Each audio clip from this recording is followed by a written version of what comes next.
Let me thank you for coming here to Brussels today, in the heart of Brussels. This is great actually to see so many of you here, so many known faces of the SEP community. This is exactly what we at Charles River Associate and at the Max-Planck-Institute wanted to have, a discussion that brings together all sides and tests and tries all the arguments that we have in the SEP arena. So let me thank you once more for coming here.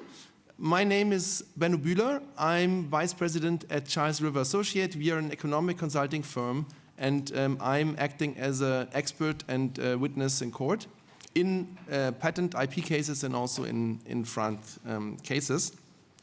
And before I hand over to Professor Josef Drexl, let me first of all thank again Professor Drexl and the Max-Planck-Institute for co-hosting this event with us. This is a wonderful opportunity to discuss and to bring together the SEP community.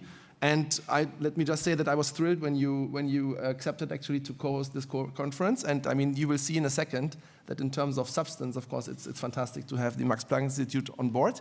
We have wonderful speakers. We have a wonderful lineup here today. So all that remains for me is to thank you once more for coming and wish you a great afternoon today. And then I hand over to Professor Drexl.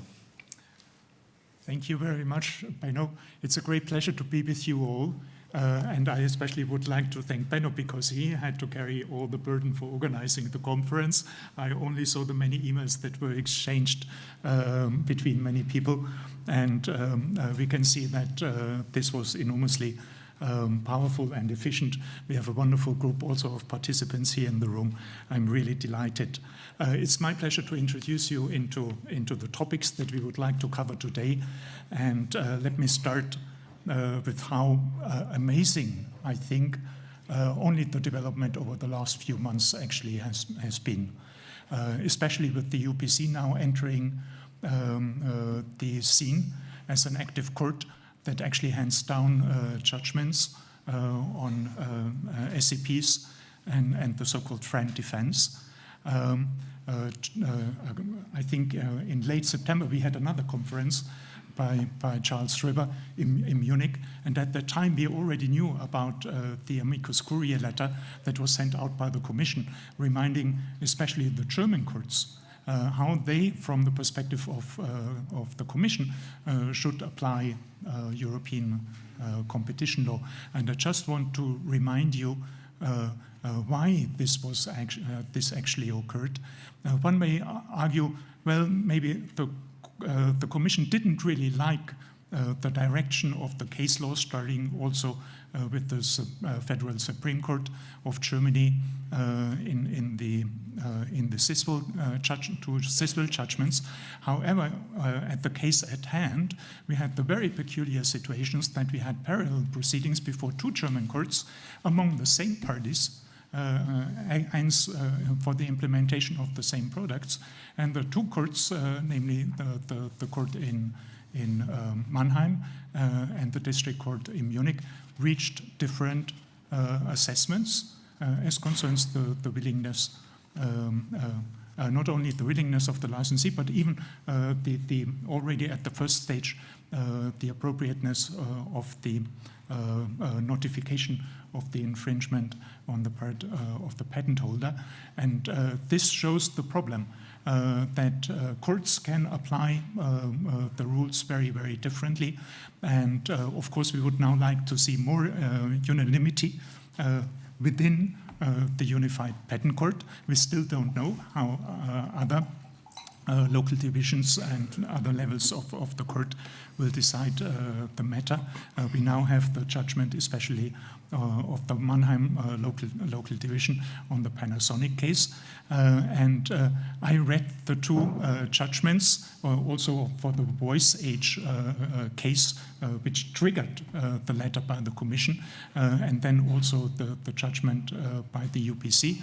And it's quite amazing to see that the higher regional court of Munich did not mention the amicus curiae letter.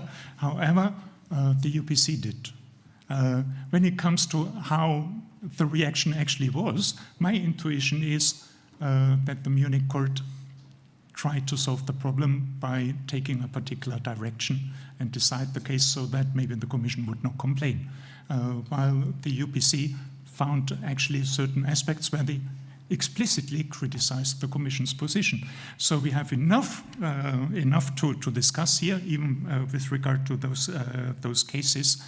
The big issue that we have on the table, and that was already discussed because it was foreseeable that this would become the major issue, is the very different approach of courts in the UK and in Germany, and maybe now also with the UPC, because also the Mannheim court, the Mannheim local division, did not enter into a friend assessment, although we had a counterclaim on the part of the implementer.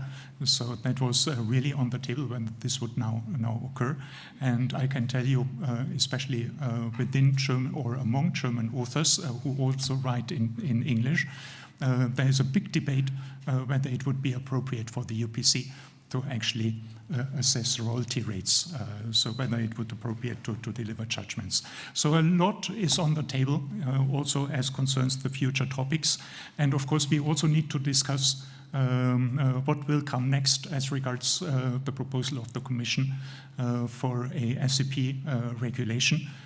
This may already seem a relatively old topic. It was very topical a year ago, but we now have a new Commission, and we had elections for the European Parliament, and it will now be the question whether politicians now actually push that piece of legislation.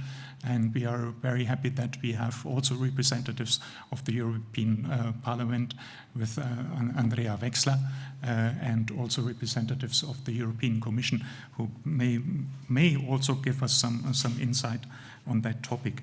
And this brings me to a very short summary how we will proceed. We will have first a part very much on the economic side. So where are we? What are the open issues as regards licensing? And then we will move to the topic concerning the SEP regulation.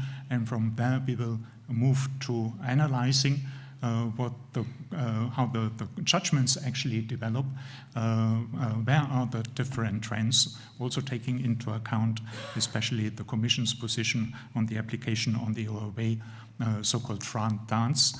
And at the end, we will also have to look, which is an enormously important topic, on the global perspective, because what we also see is that courts also within the European Union, whether it's about national courts or maybe also the UPC, that at the end we would like to see an agreement on global royalty rates. And this also has repercussions when it comes to the last stage of the France dance under Huawei, namely what do you have to put on the table as a deposit, as a security at the end? Do you have to take into account the value of the use of the global patents in global markets, or is it only about the use within the given jurisdiction? And this, of course, also interfaces with policies in other parts of the world, like in China, as you all know. So I think that's enough for the introduction. I'm very much looking forward to an exciting, I'm sure, a very exciting afternoon. And here I would like to... One second. Before we go to the first speaker, let us quickly also thank our sponsors for today, who did actually enable us to have this fantastic event. These are Kirkland & Ellis, Hagen Lovells, and Kamisaska. So thank you. So please join me also in thanking also our sponsors for...